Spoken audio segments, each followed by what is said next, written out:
세월호 유가족들이 청와대 인근 주민센터 앞에서 나흘째 노숙 농성을 벌이고 있습니다. 정부는 경찰 병력과 경찰 버스로 이들을 완전히 고립시켜버렸습니다. 공권력 과잉 행사가 도를 넘었습니다. 현장에 중계 카메라 나가 있습니다. 대학생들이 오늘 각 대학에서 광화문까지 도보 행진을 벌였습니다. 오늘 밤 광화문에서는 이들이 참여하는 촛불 문화제가 이어질 예정입니다. 김영호 씨에 대한 인터넷 비난에도 불구하고 연대 단식은 더 확산되고 있습니다. 해외 교포들과 소방관들도 나섰습니다. 관련 내용 취재했습니다. 4월 16일 대통령 행적과 관련한 소문에 등장하는 정윤회 씨가 최근 검찰 조사를 받았다는 언론 보도가 나왔습니다. 정 씨가 당시에 청와대에 간 적이 없다는 내용의 보도였지만 소문에 등장하는 모처에 대해서는 검찰이 조사를 한 것인지 여전히 의문입니다. 뉴스 속에서는 10여 년 전 지율 스님이 단식을 벌일 때 박근혜 대표의 한나라당이 어떤 입장을 취했는지 보도할 예정입니다. 8월 25일 월요일 뉴스K 시작하겠습니다.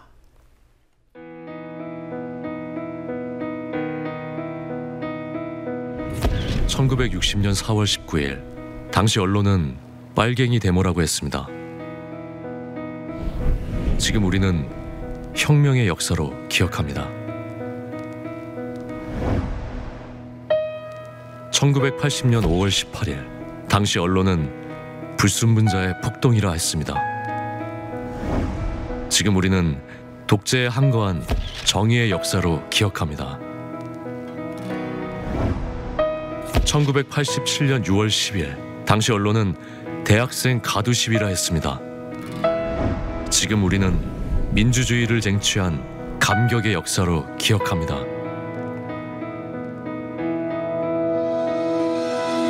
백 없고 돈 없는 노동자, 서민, 학생들이 스스로 타올라 역사를 만들었습니다. 현실은 다시 타오를 것을 요구하고 있습니다. 아니, 이미 타오르고 있습니다.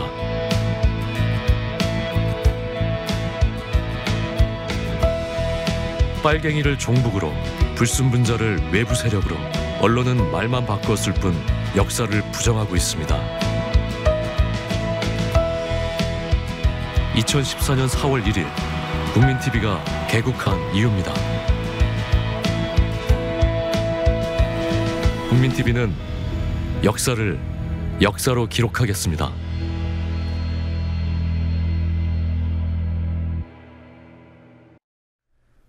청와대 인근 주민센터 앞에서 세월호 유가족들이 나흘째 거리 농성을 벌이고 있습니다. 유가족들이 모여 있는 곳은 경찰 차벽과 병력에 의해 완전히 차단된 채 외부로부터 고립돼 있습니다.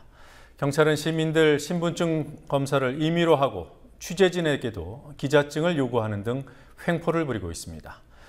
단식 43일째인 유민이 아빠 김영호 씨는 현재 절대 안정을 위해 면회가 금지된 상황입니다.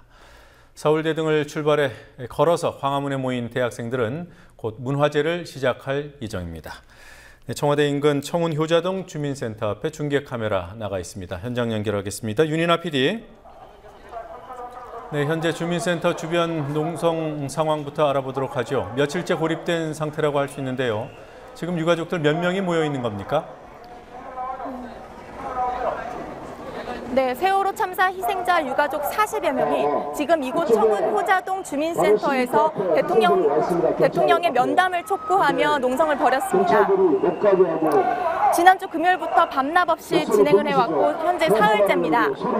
현재 대학생들이 경찰의 통제에도 불구하고 이곳으로 오고 있고 유가족들은 대학생들을 맞이하러 갈 예정입니다. 네, 금요일부터니까 금, 토, 일, 월 나흘째죠. 경찰 통제 상황 어느 정도인 겁니까? 네, 경찰들은 사실상 이곳 청운동 주민센터 인근을 차벽과 바리케이트로 차단하고 유가족들은 사실상 고립된 상황입니다. 일반 시민들의 농성장 접근이 출입이 제한되는 것은 물론이고 집회를 취재하러 온 기자에게도 기자증을 요구했습니다. 신분증을 요구하는 경찰에게 광등 성명과 출입의 통제 이유를 물었지만 답하지 않았습니다. 경찰은 공권력을 행사할 때 관등 성명을 밝히고 통제 사유를 밝혀야 할 의무가 있지만 종로경찰서 담당 전보관은 묵묵부답이었습니다. 경찰이 공권력을 행사하고 들어가거나 출입을 통제할 때 관등 성명을 대고 출입 통제하는 이유를 시민들한테 밝혀야 하잖아요. 그런데 밝히시지 않은 이유가 뭐예요? 지금도 대답. 네, 상황이 이렇다 보니 연대 단식을 하면서 유가족들을 지지하기 위해 온 시민들은 주민센터 맞은편에 있을 수밖에 없었습니다. 고 김유민 양의 아버지 김용호 씨가 미움도 거부하고 병원에서 43일째 단식을 이어오고 있습니다. 지금 김용호 씨 건강 상태 어떻습니까? 네, 지난주 단식 중에 건강 악화로 병원으로 이송됐던 김용호 씨는 현재까지도 미음을 먹는 것을 거부한 채 병원에서 단식 농성을 이어나가고 있습니다. 김 씨는 현재 서울 용두동 시립동부병원에 입원해 수액을 맞고 치료를 받고 있으나 음식물 섭취는 거부하고 있습니다. 현재 절대 안정을 위해 면회가 금지된 상태입니다. 김 씨의 주치의인 김희종 한의사는 수액을 맞아 혈당과 혈압이 어느 정도 회복된 상태지만 앞으로 단식을 지속하는 것은 굉장히 위험하다고 말했습니다. 김 씨는 기력을 차리는 대로 다시 광화문 광장에서 단식 농성을 하겠다는 의사를 밝히고 있지만 다른 유가족들은 이를 강력히 만류하고 있습니다. 김용호 씨에 대한 국정원 사찰 의혹이 나오고 있죠. 국정원 직원이 김 씨 주치의가 근무하는 병원장을 만난 사실도 확인됐다고 하던데요. 맞습니까? 네, 세월호 유가족들은 이곳 주민센터에서 오늘 기자회견을 열고 국정원이 김용호 씨를 사찰했다는 의혹을 제기했습니다. 김 씨의 어머니는 김 씨의 고향인 전북 정읍의 면사무소 관계자와 이장에게 김 씨의 신상을 묻는 전화가 왔다고 밝혔습니다. 유가족들은 또 김 씨가 동부병원으로 이송된 지난 22일 국정원 직원이 동부병원장을 찾아와 김 씨의 주치의인 이보라 내과과장에 대해 묻는 일도 있었다며 국정원의 해명을 요구했습니다. 유가족들은 이어 청와대 앞 농성이 나흘째라며 대통령과의 면담을 거듭 요구했습니다. 광화문 발표하실 때 눈물 흘리면서 대국민한테 약속을 하셨습니다. 그때도 느꼈습니다. 아, 진짜로 어떤 결심을 하셨구나. 여름날에 눈 녹듯이 그런 의지는 어디로 다 사라지고 없습니다. 과연 그게 한 나라의 지도자로서 할 수 있는 행동입니까? 오늘 안산에서 세월호 선내 CCTV 영상을 상영할 예정이었던 것으로 압니다. 근데 왜 연기가 된 겁니까? 네, 오늘 상영은 안산 화랑유원진의 경기도 미술관 내에 장비 미비 등의 문제로 연기됐습니다. 진도에 있는 실종자 가족들은 어제 선내 CCTV 영상을 받고 안산에선 오늘 상영될 예정이었지만 일단 오늘은 안 됐습니다. 지난 20일 광주지법 목포지원에서 공개된 CCTV 영상을 보면 사고 당일 8시 30분 64개의 CCTV가 일제히 꺼진 것으로 확인됐습니다. 하지만 전등과 방송 스피커 등의 장비는 그 시간대에 멀쩡하게 작동한 것으로 확인돼 의혹이 일고 있습니다.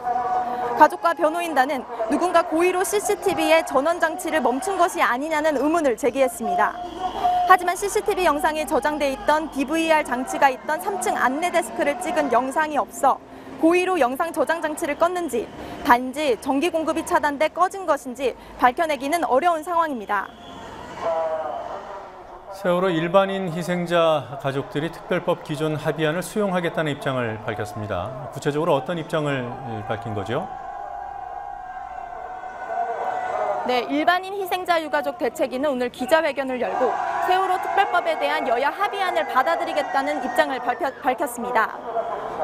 일반인 희생자 대책위는 오늘 오후 인천시청에서 기자회견을 열고 참사 진상규명의 중요성을 강조하면서 특별법이 8월 안에 제정돼야 한다고 말했습니다.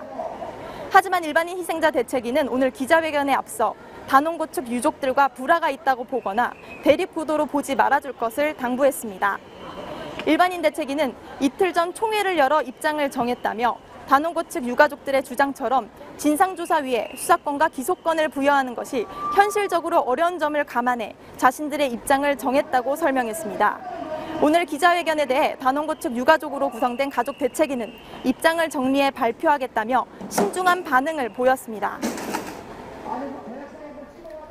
오늘 각 대학에서 광화문 광장까지 이어지는 도보 행진이 있었습니다. 예정대로라면 지금 광화문에서 문화제가 열리고 있어야 하는 시간이죠. 상황이 어떤 겁니까? 네, 현재 광화문 광장에는 도보 행진에 참여했던 대학생 500여 명과 일반 시민 500여 명이 참석한 가운데 진행 중입니다. 오늘 오후 3시 서울대와 경희대에서 각각 출발한 행진단 500여 명은 도심을 걸어 청와대 인근까지 접근한 후 9시경 광화문 광장으로 돌아와 문화제를 시작했습니다. 서울대에서는 학생과 교수, 동문 등 200여 명이 모여 특별법 제정을 촉구하는 기자회견을 연 뒤 행진을 시작했습니다. 경희대에서도 경희대와 한양대, 이화여대 등 서울 지역 대학생 300여 명이 특별법 제정을 대통령이 직접 나설 것을 요구하며 행진에 나섰습니다. 이들은 유민희 아빠 김용호 씨를 살릴 수 있는 길은 수사권과 기소권이 보장된 특별법이 제정되는 것뿐이라며 박근혜 대통령이 세월호 진상조사와 후속 대책을 마련하겠다는 약속을 지켜야 한다고 촉구했습니다.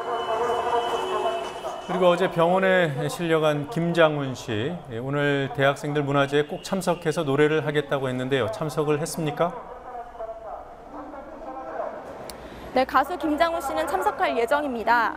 오늘로 단식 22일째를 맞은 김장훈 씨는 어제 오전 쓰러져 병원으로 이송됐지만 오늘 오후 1시경 퇴원해 문화제 무대에 오르기로 했습니다. 김 씨는 오늘 오전 페이스북에 청년들이 일어나게 한 것만으로도 어른으로서 미안하다며 문화제에 참석하겠다는 약속을 지키겠다고 알려왔습니다. 지금까지 청운효자동 주민센터에서 국민TV 뉴스 윤인아입니다.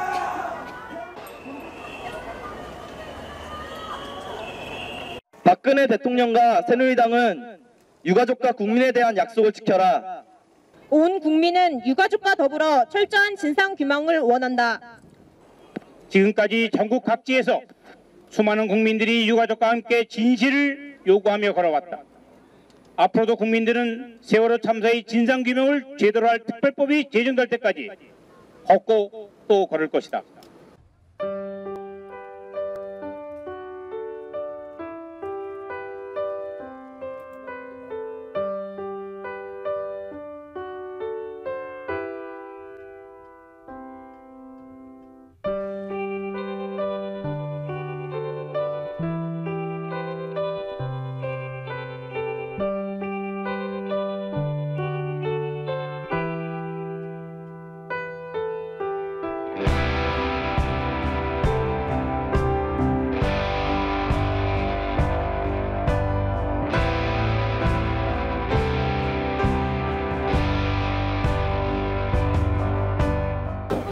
세월호 참사가 일어난 다음 날 박근혜 대통령께서 진도체육관에 오셨습니다. 오셔서 그때 바로 학부모들께 유가족들의 의견이 반영되는 특별법을 만들겠다라고 또 추진하겠다라고 약속을 했습니다. 그런데 그것이 아직까지 이루어지지 않고 있습니다.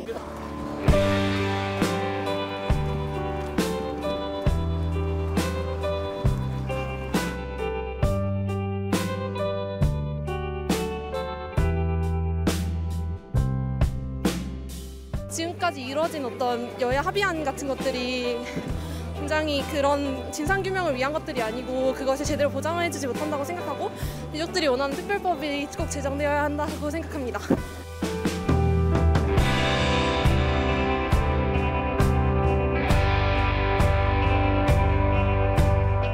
사건의 진상을 알리려는 노력이 우선이 되어야 할 것이고, 그리고 강조해야 될 부분은 가장 기본적인 차원에서 생명에 대한 존중이 무엇인가 가장 기본에서 접근을 하는 게 필요하지 않을까 싶습니다.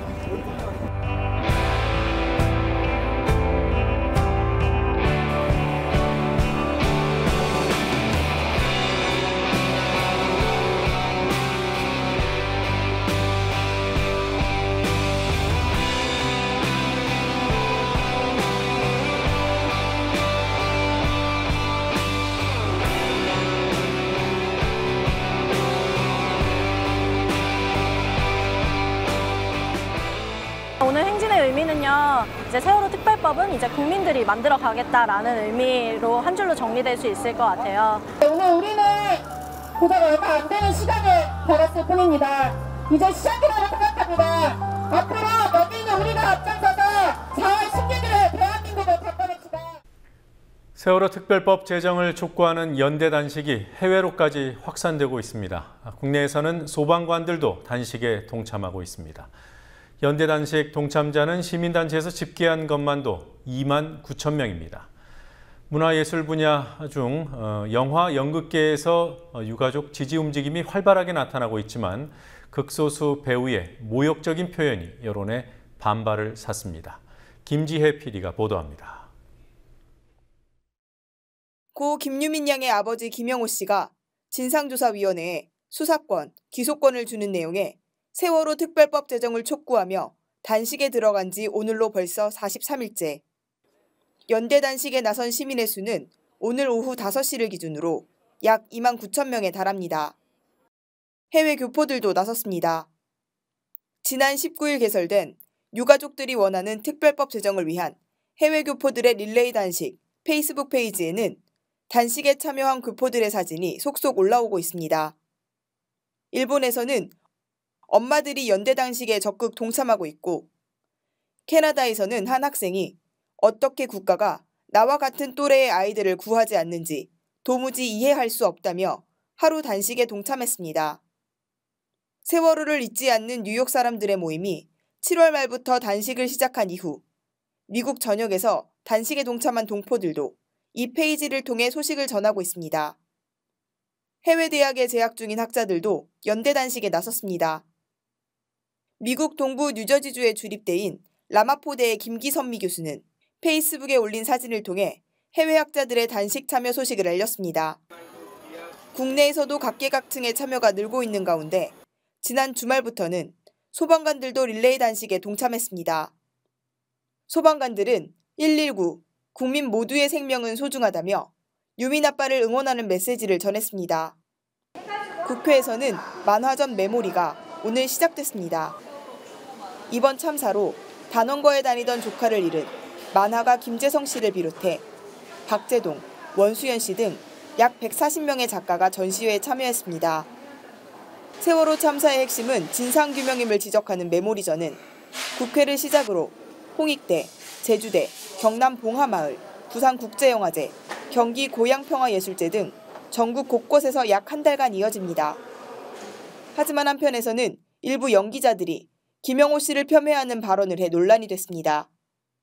뮤지컬 배우 이산 씨가 지난 금요일 자신의 페이스북에 김 씨를 비난하는 글을 올렸고, 배우 정대용 씨는 그 글에 대한 댓글에서 김 씨가 황제 단식을 하고 있다고 말했습니다.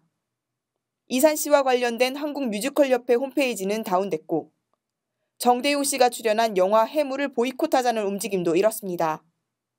정 씨는 결국 오늘 페이스북에 해무가 피해를 당해 너무 죄송하다며 김영호 씨에게 사과했고 연기자 생활을 은퇴하겠다는 뜻을 밝혔습니다. 국민TV 뉴스 김지혜입니다.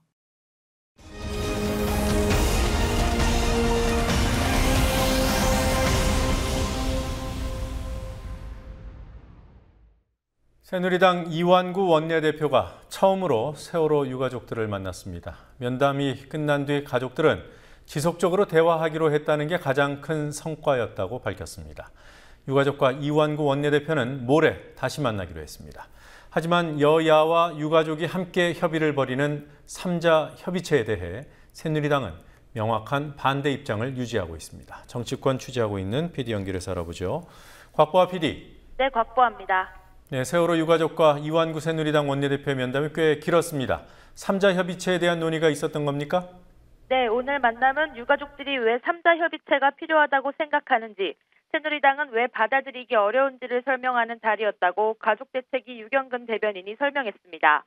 유 대변인은 이완구 원내대표와의 만남 후 기자들에게 3자 협의체는 앞으로 풀어갈 문제라며 앞으로 지속적으로 만나고 대화하기로 했다는 게 가장 큰 성과이고 여기에 기대를 갖고 있다고 말했습니다.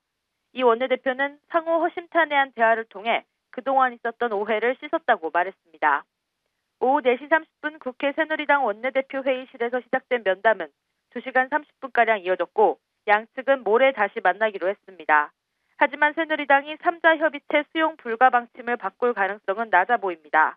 오늘 면담 후 김재원 새누리당 원내수석부대표는 의회민주주의 차원에서는 불가능하다는 확고한 입장이라며 그 부분을 유가족에게 설명하는 차원에서 이야기가 진행되고 있다고 설명했습니다. 이완구 원내대표가 유가족들을 만난 건 오늘이 처음이라고 하더군요. 분위기는 어땠습니까? 네, 가족대책위의 계속된 요구에 이완구 원내대표가 응하면서 성사된 만남이었지만 초반 분위기는 좋지 않았습니다. 유가족 대표 5명은 오후 4시 30분 면담 장소에 도착했는데요. 원래 약속했던 원내대표 회의실이 아닌 원내수석 부대표실로 장소가 바뀐 것에 대해 김영기 부위원장이 거세게 항의했습니다. 유족 대표단은 또 김재원 수석 부대표는 유가족들을 분열시키려고 하고 주호영 정책위의장은 세월호 참사를 교통사고에 비유한 점을 들어 퇴장을 요구하기도 했습니다. 주호영 의장은 법리적 해석에서 그런 말이 나왔을 뿐이라며 나도 유례 없이 슬픈 사건이고 진상이 규명돼야 한다고 생각한다고 해명했습니다. 새정치민주연합 의원총회 소식도 알아보죠. 3자 협의체에 배수진을 친다 이런 보도가 있던데요. 결론이 난 겁니까? 네, 새정치민주연합은 오늘 의원총회를 열고 유족 대표가 참여하는 3자 협의체는 유족의 동의와 사회적 공감을 얻는 방식이라는 데 의견을 모았습니다. 박범계 원내대변인은 의총 후 브리핑에서 이같이 전하며 민주연합의 대응 자세에 대한 반성과 새로운 모색도 있었고 당 차원의 강력한 투쟁 방안에 대한 논의도 여러 갈래로 나왔다고 밝혔습니다. 오전 9시 30분부터 4시간 동안 의총에서는 박영선 원내대표가 먼저 총력 투쟁 방침을 밝혔고 의원들은 지도부의 강한 대응을 주문하며 호응한 것으로 알려졌습니다. 장애 투쟁을 해야 한다는 목소리도 나온 것으로 알려졌습니다. 정청래 의원은 같은 당 이하경 의원이 2번이나 KO 당했으면 이제는 국민과 함께 나아가야 한다며 장애 투쟁을 주문했다고 전하면서 자신도 이 의원과 생각이 같다고 말했습니다. 민주연합은 오늘 의총과 원내대책회의를 각각 2차례씩 여는 등 대책 마련에 분주했습니다. 지금 이 시각 2번째 의총이 열리고 있고 내일 오전 10시 다시 의총을 열기로 했습니다. 박영선 원내대표의 거취에 대한 논란은 오늘 의총에서는 표면화되지 않았습니다. 대통령의 복심이라는 이정현 최고위원 발언, 오늘 새누리당 최고위에서 주목을 받았더군요. 어떤 내용이었습니까? 네, 이정현 최고위원은 특별법 제정과 관련해 민주연합이 연일 대통령의 결단이 필요하다고 주장하는 것에 대해 국회 스스로의 권위를 내던지는 일이라고 거세게 비판했습니다. 이 최고위원의 말 들어보시겠습니다.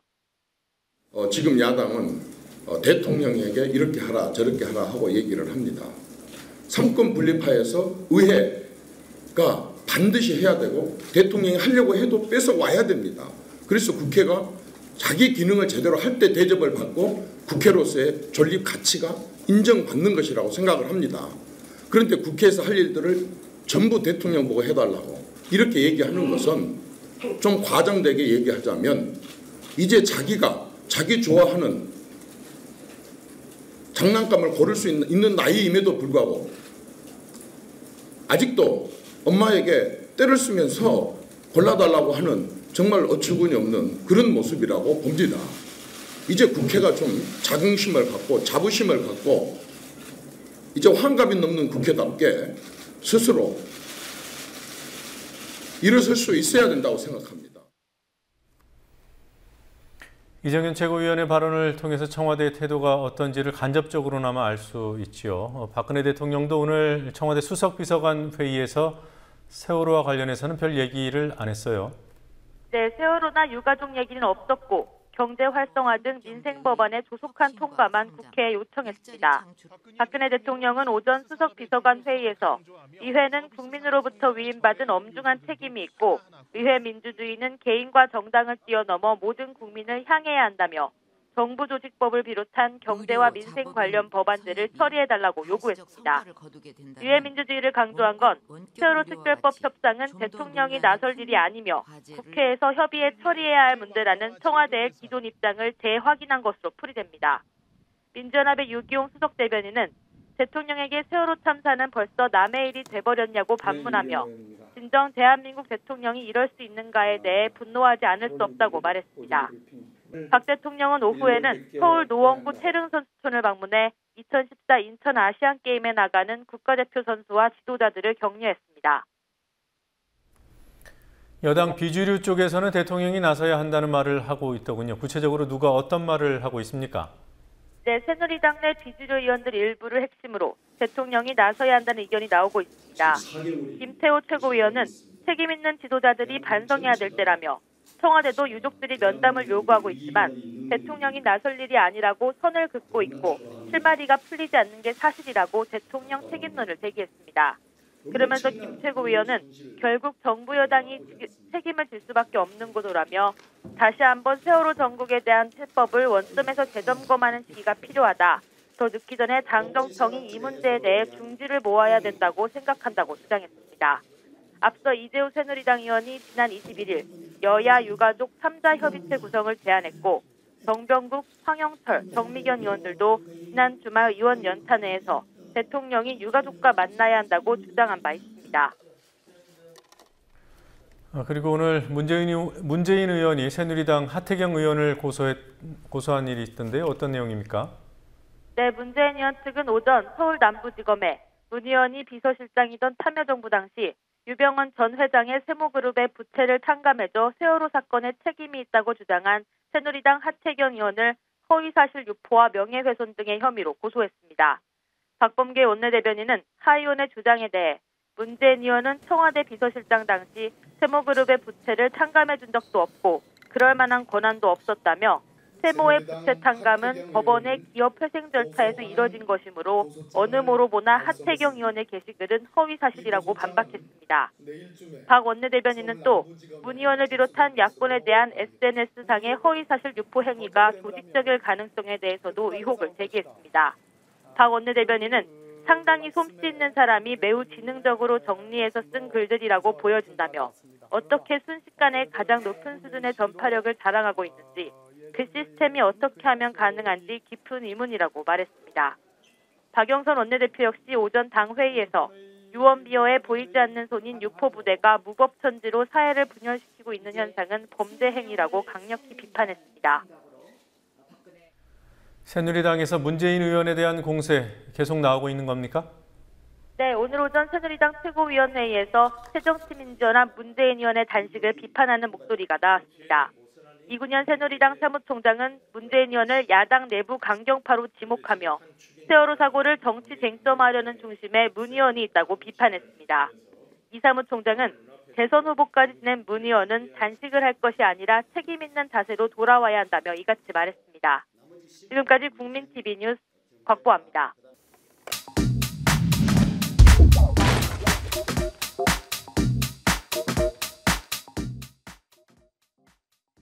유가족 여러분의 의견이 무엇보다 중요하다 하는 생각이 들었습니다. 그동안 느끼셨던 문제점들이라든가 또 바로 잡아야 되겠다 하는 그런 부분들 이런 데 대해서 의견을 주시면 꼭 바로 잡도록 하겠습니다. 자기들 나름대로 할 건 다 했다고 그러는데 그것도 마음이 문제 같아요. 돌아가시고 있는데 좀 더 마음을 냈으면은 이런 죽음을 건 생명을 건 이런 호소를 우리 사회가 합리적으로 받아들여서 해결 못한다고 하는 거는 정치인으로서도 큰 문제입니다. 정부가 뭐하는 짓이에요? 정부가 뭐하는 짓이에요?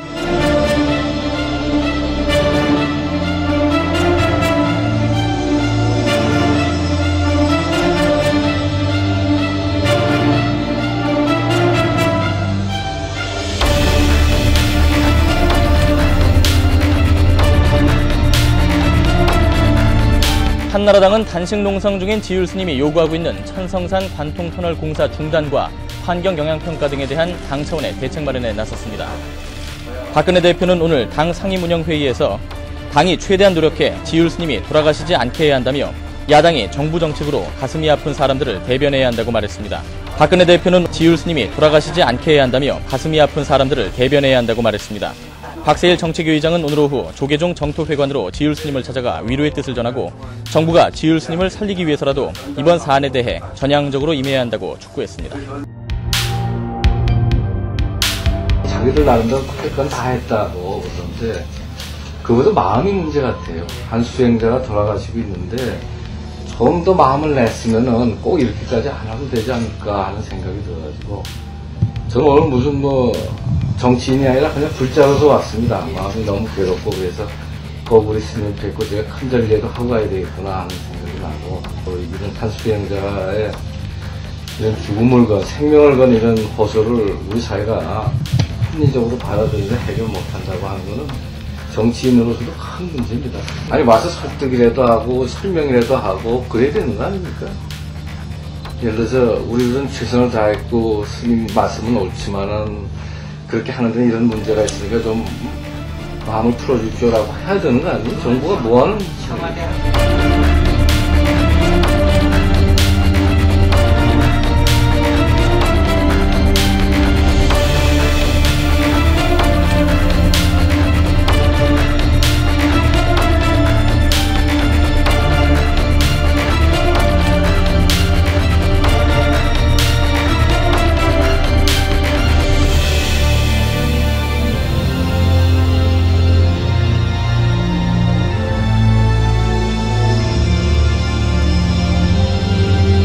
아니, 와서 설득이라도 하고 설명이라도 하고 그래야 되는 거 아닙니까?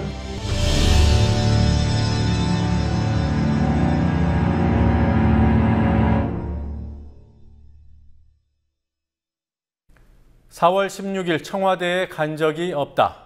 박근혜 대통령의 최측근으로 불리고 세월호 참사 당일 대통령 행적과 관련된 소문에 등장하는 정윤회 씨가 최근 검찰 조사를 받으며 한 말이라고 보도된 내용입니다. 의문의 대상은 대통령과 정윤회 씨가 모처에서 만났는지 여부지만 모처에 대한 진술이나 조사 내용은 없고 청와대에 간 적이 없다는 내용만 보도에 실렸습니다. 기왕에 하는 조사라면 의문을 제대로 푸는 것이 이른바 사회 안정에도 도움이 됩니다. 김종훈 PD가 보도합니다. 서울중앙지검이 현 정부의 숨은 실세로 불리는 정윤회 씨를 산케이신문의 박 대통령 보도와 관련해 참고인 자격으로 소환해 조사했다는 보도가 나왔습니다. 국민일보는 정 씨가 열흘 전쯤 검찰에 나가 세월호 침몰 당일인 4월 16일 청와대에 간 적이 없으며 대통령과 왕래를 안 한 지 오래됐다고 진술한 것으로 전해졌다고 보도했습니다. 국민일보는 또한 박근혜 대통령이 사고 당일 정 씨를 만났다는 의혹은 근거가 없다는 것이 검찰의 잠정 결론이라고 보도했습니다. 국민일보 보도에 등장하는 검찰의 판단 근거는 정윤회 씨 본인의 진술과 청와대 출입 기록입니다. 4월 16일 대통령 소재와 관련해 소문에 등장하는 모처를 조사했다는 내용은 없습니다. 검찰은 문제의 기사를 작성한 산케이신문의 가토다스야 서울지국장에 대해 정보통신법상 명예훼손죄 혐의로 사법 처리를 검토하고 있는 것으로 알려졌습니다. 가토지국장은 지난 3일 작성한 기사에서 조선일보 칼럼 등을 인용해 세월호 참사 당일 7시간 동안 박 대통령의 소재가 파악되지 않았다며 정윤회 씨 등과 만났을 가능성을 제기했습니다. 정 씨는 박 대통령이 국회의원으로 있을 때 비서실장을 지낸 인물로 1970년대 박 대통령에게 영향을 준 것으로 알려진 최태민 목사의 사위였습니다. 서울중앙지검 형사 1부는 정윤회 씨 조사 사실을 시인도, 부인도 하지 않고 있습니다. 지금 진행 중인 사건에 대해서는 저희가 말씀을 해드리거나 하진 않아요. 산케이신문 서울지국 측도 조심스러운 태도를 보였습니다. 제가 개인적으로 그런 거 말씀을 드릴 수는 없는 입장이고요. 그러면 계속 지부장님은 출근하고 계세요? 아니요, 지금 사무실에 안 계시고요. 그 다음에 카토 지국장님도 마찬가지세요. 개인적으로 그런 걸 할 수 없는 상황에 아무것도 답변을 드릴 수 없어요. 회사 차원에서 지금 그렇게 지금 이야기가 나온 건가요? 예. 그러시구나. 그다음에 조사도 받았고 이런 상황이기 때문에. 하지만 산케이 측은 조선일보에 대해선 아무런 조치를 취하지 않는 검찰이 산케이에 대해서만 엄한 잣대를 대고 있다는 불만을 드러냈습니다. 네, 그다음에 지금 조사받고 있는 거 지금 하고 있는 거 있잖아요. 네네. 그쪽에서 저희가 할 수 있는 만약에 저희만 불이익을 당하고 있다라고 하더라도 그 부분에 대해 거기서 얘기를 하는 거지. 지금 아시는 대로 저희한테는 지금 굉장히 엄한 잣대를 받고 하고 있잖아요. 그렇기 때문에 쉽게 말할 수 있는 분위기도 아니고요. 산케이는 이미 지난 19일 기사를 통해 한국 검찰 수사의 형평성 문제를 제기했습니다. 산케이는 언론의 자유를 억압하는 한국, 그러나 조선일보는 구두주의만이란 제목의 기사에서 가토 지국장이 인용했던 기사는 조선일보 칼럼이며 조선일보는 정작 구두주의만 받았다며 미디어에 따라 달라지는 정부의 대응을 비판했습니다. 실제로 산케이가 인용한 조선일보 7월 18일자 칼럼은 세월호 참사 당일 대통령이 모처에서 비선과 함께 있었다는 풍문이 퍼지고 있다며 풍문 속의 인물인 정윤회 씨의 이혼 사실까지 확인되면서 더욱 드라마틱해졌다고까지 보도했습니다. 영국의 시사주간지 이코노미스트는 이 사건을 소개하면서 의아하다고 표현하는 등 다른 해외 언론들도 이 사건에 관심을 보이고 있습니다. 국민TV 뉴스 김종훈입니다. 사학 비리로 상지대에서 퇴출당했던 김문기 전 이사장이 21년 만에 총장으로 상지대에 복귀했지만 이사회 장악은 사실상 2010년부터 시작됐습니다. 참여정부 말이었던 2007년 한나라당이 밀어붙인 사학법으로 길을 트고 이명박 정부의 방조 내지 도움으로 이사회를 장악한 비리 전력자가 박근혜 정부에 이르러서 재단과 대학 복귀를 마무리 지었습니다. 최근에는 이사 연임 제한을 폐지해 이른바 영구 집권의 틀까지 갖췄습니다. 강신혜 PD가 보도합니다. 21년 전인 1993년 상지대 이사장이었던 김문기 씨는 부정입학과 공금 횡령 등 사학 비리로 구속됩니다. 김문기 씨가 1년 6개월 징역을 사는 동안 상지대는 이른바 민주이사회로 불리는 임시이사 체제가 구성됩니다. 이후 민주이사회는 10년에 걸쳐 학교 정상화를 이끌어냈고 정이사 체제를 출범시켰습니다. 그러나 2007년 5월 김 씨는 3년에 걸친 소송 끝에 새로운 이사회 구성이 무효라는 대법원의 확정 판결을 얻어냅니다. 이때 주심 대법관이 김항식 전 총리였습니다.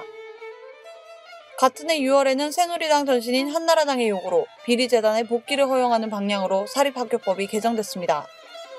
개정된 법에 따라 신설된 사학분쟁조정위원회가 종전 이사에게 이사후보 추천권을 주게 됐고 김문기 씨도 2010년 8월 상지대 재단 이사 9명 중 4명을 추천해 교육부의 승인을 얻었습니다. 김 씨 측근들이 17년 만에 재단으로 복귀하는 순간이었습니다.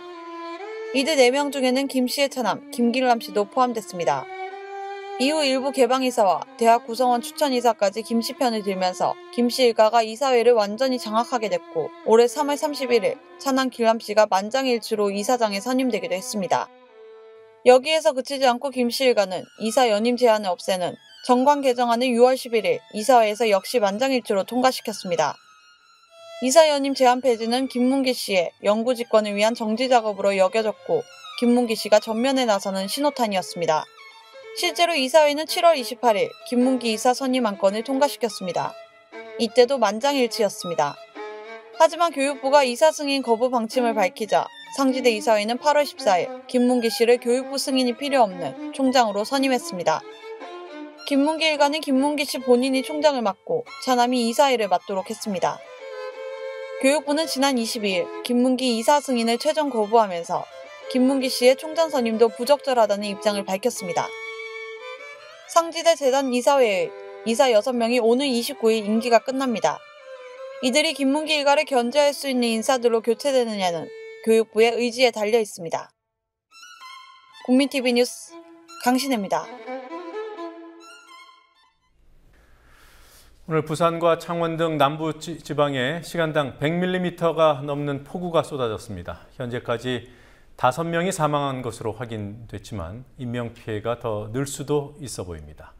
부산 기장군에 있는 고리 핵발전소는 빗물 때문에 가동이 중단되는 사태까지 빚어졌습니다. 오늘 있었던 주요 뉴스들 알아보겠습니다. 황준호 뉴스 취재팀장 나와 있습니다. 어서 오십시오. 네.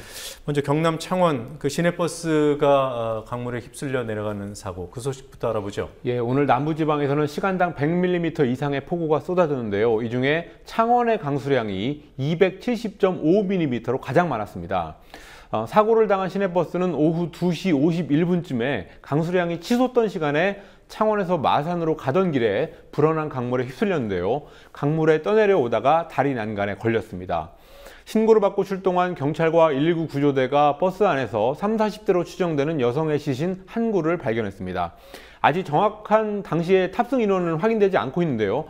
경찰은 모두 4명에서 6명 정도 탑승한 걸로 보고 지금 실종자를 수색하고 있습니다. 네. 자, 부산에서 확인된 사망자만도 4명입니다. 예, 부산에서도 집중호우가 내리면서 지금까지 총 4명이 사망했습니다. 오후 3시 15분쯤에 동래구 우장춘로의 지하 차도에 순식간에 빗물이 밀어닥쳐서 승용차 한 대가 물에 고립되는 사고가 발생했습니다.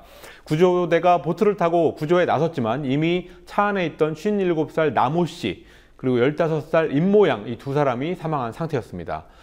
또 오후 4시쯤에 북구 덕천동에서는 아파트 옆 비탈길을 걷던 60대 남모 씨가 골목길을 따라 만들어졌던 급류에 휩쓸려서 넘어져서 결국은 사망했습니다.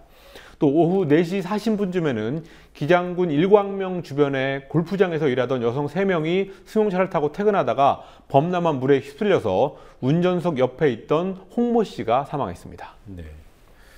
그리고요, 부산 고리 원자력 발전소 예. 고리 2호기가 중단됐다고 해요. 이유가 뭡니까? 예, 그 취수 펌프에 물이 들어갔기 때문인데요. 부산은 곳곳에 침수 피해가 있어서 주민들이 대피했고 교통은 여기저기 마비가 됐습니다.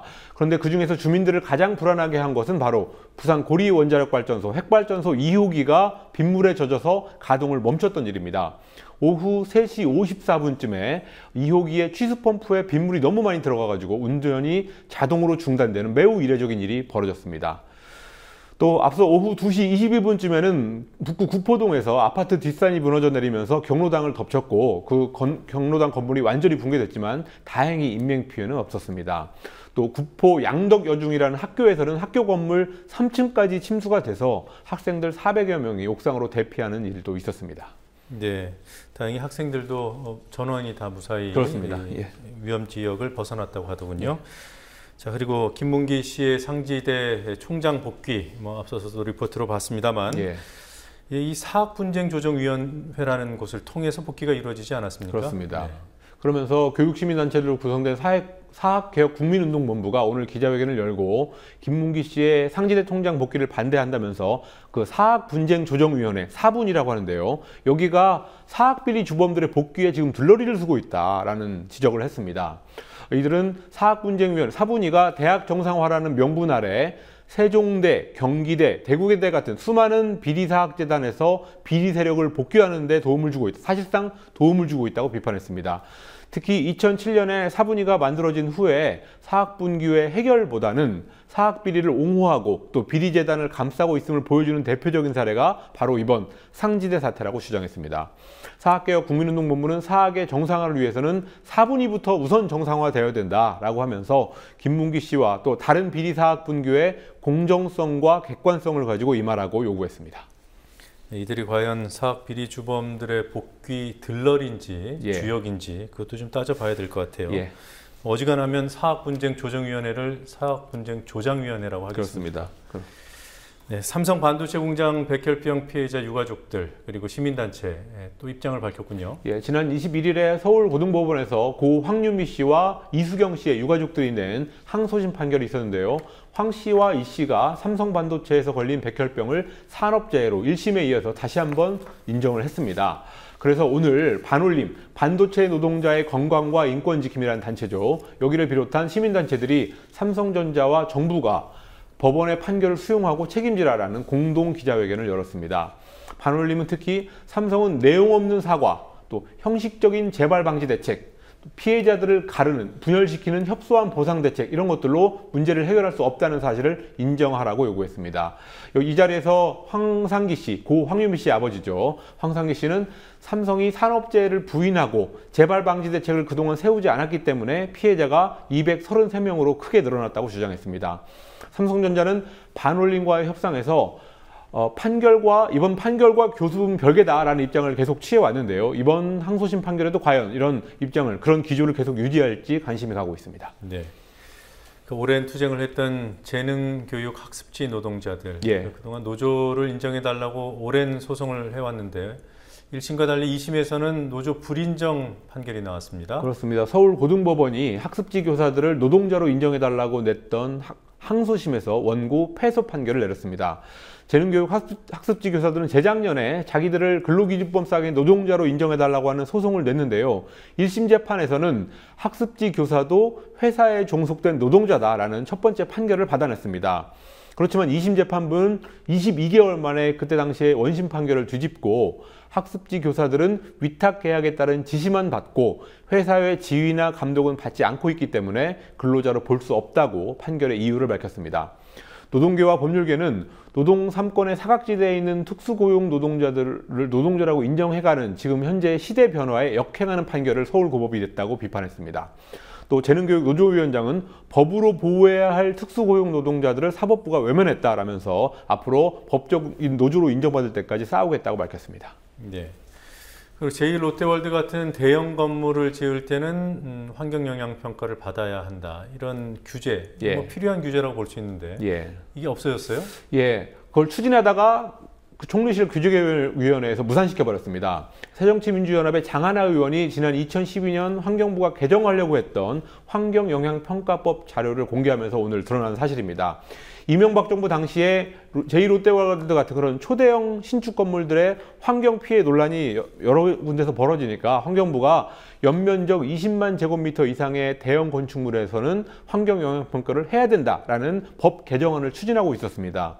그렇지만 총리실 규제개혁위원회가 개정안을 심사하는 단계에서 이 철회하라, 그 개정안을 철회하라라는 권고를 내려서 결국 도입이 무산됐습니다. 규제개혁위원회는 명확한 근거도 없이 환경 문제를 예측해서 규제를 강화하는 것은 곤란하다라는 이유를 당시에 내놨다고 합니다. 장하나 의원은 대형 건축물을 환경영향평가에 다시 포함시키는 안을 검토해야 된다라고 주장을 했습니다. 이명박 정부가 제1롯데월드 안보 문제까지도 무시하면서 허가를 해줬는데요. 환경 문제 같은 거는 그 관심을 더 안 쏟았다라는 것을 당연히 어쩌면 당연한 일인 것 같습니다. 네. 그리고 박근혜 대통령 풍자한 그림이죠. 세월 5월인가요? 네, 그 작품 출품했던 홍성담 화백이 작품을 스스로 철회하겠다. 이런 입장을 밝혔군요. 예, 홍화백이 어제 광주에서 기자회견을 열고 자기의 작품인 세월 5월 이름인데요. 이거를 전시하지 않겠다고 밝혔습니다. 홍화백은 비엔날레 전문가, 그러니까 미술 전문가와 비엔날레 이사장인 광주시장 이 양측이 서로에게 책임을 떠넘기는 현실이 안타깝다라고 하면서 바로 이 현실이 세월호 사건과 판박이처럼 닮았다고 생각한다라고 말했습니다. 또 이번 사태로 광주 정신은 죽었다면서 죽어버린 광주에 앞으로 자기의 작품을 일체 전시하지 않을 거라고 말했습니다.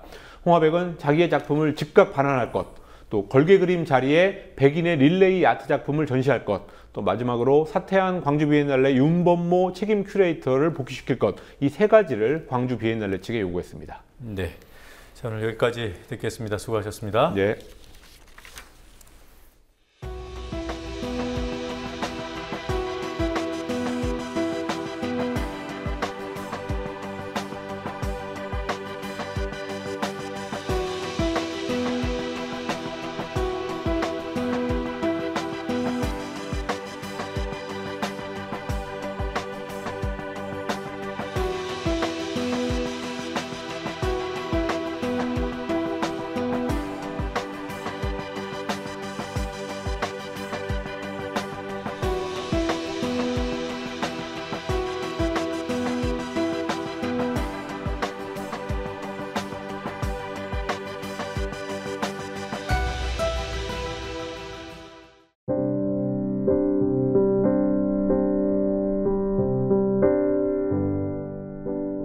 촛불 타올라도 어둠 속 일입니다.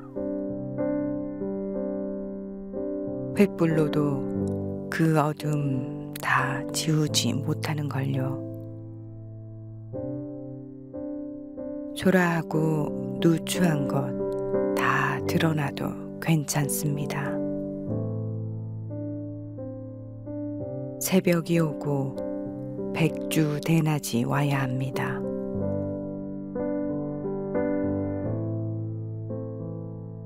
그 환한 날,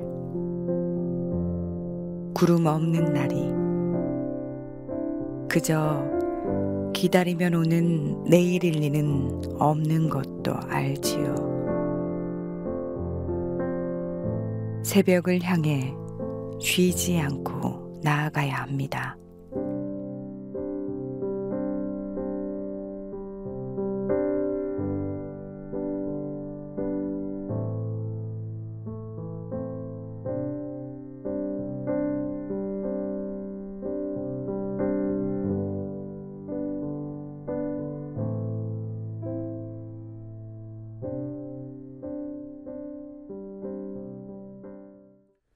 일부 언론이 세월호 희생자인 고 김유민 양의 외가 쪽 취재에 열을 올리고 있습니다.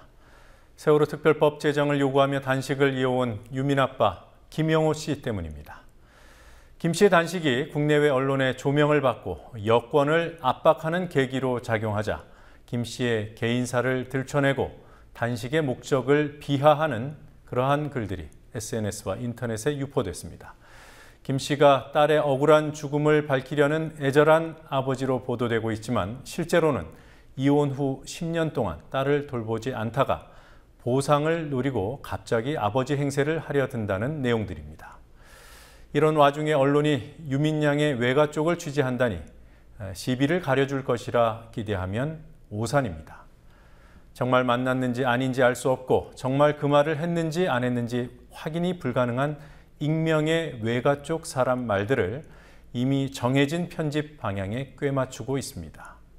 평생 비정규직 노동자로 살아온 이에게는 취미삼아 궁도하는 것도 과분하고 의혹의 대상이라니 이게 언론인지 깡패 집단인지 구별이 안 됩니다. 병상의 아빠 품에 안겨있는 유민이 동생 유나의 사진을 보고도 그들은 그런 기사를 내보냈습니다. 유나가 아빠에 대해 인터뷰한 내용을 듣고도 그들은 그런 기사를 내보냈습니다. 정권이 곤란해질까 봐 언니 잃은 유나에게서 아빠마저 빼앗으려는 자들입니다.